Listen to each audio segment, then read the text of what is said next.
You seem to be saying Donald Trump is no longer mentally fit to be president. Is that what you think?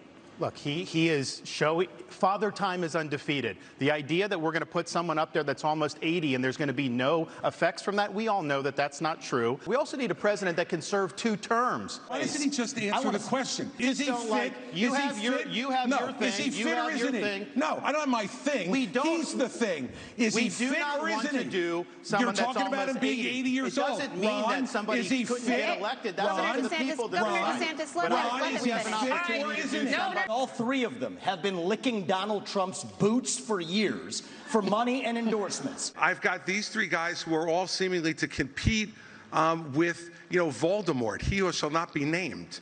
He is unfit. This is a guy who just said this past week that he wants to use the Department of Justice to go after his enemies when he gets in there. Ambassador Haley, do you support President Trump's plan for ideological screening?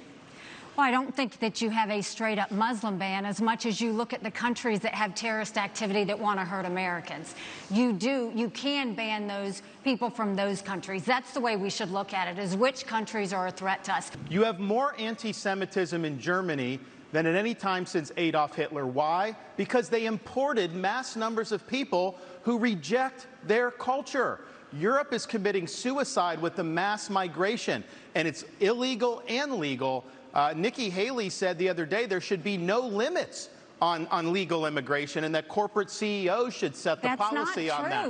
There needs to be limits on immigration. You called Nikki Haley corrupt, accused Ron DeSantis of wearing high heels, and told Ambassador Haley she should keep a closer eye on her daughter. Can you see how this has led some to conclude you are not, in fact, a unifier, and to question your authenticity?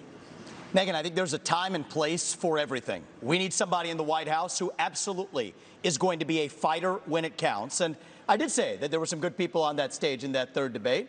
Doug Burgum was on that stage at that time. This administration is trying to hobble Israel from being able to defend itself. They have a right to eliminate Hamas and win a total and complete victory so that they never have to deal with this again. Joe Biden will say they support Israel, and then they do nothing but try to kneecap them every step of the way. We also need to look at what's the underlying problem here. Iran.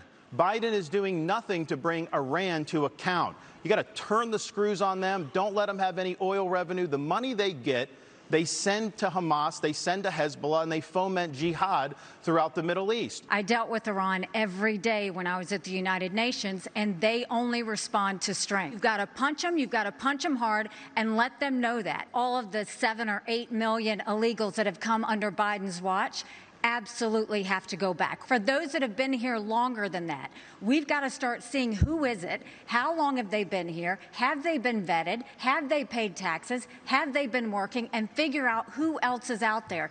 You'll all be heading to the polls to vote, and that's something that Donald Trump will not be able to do because he will be convicted of felonies before then, and his right to vote will be taken away. You can boo about it all you like and continue to deny reality. But if we deny reality as a party, we're going to have 4 more years of Joe Biden.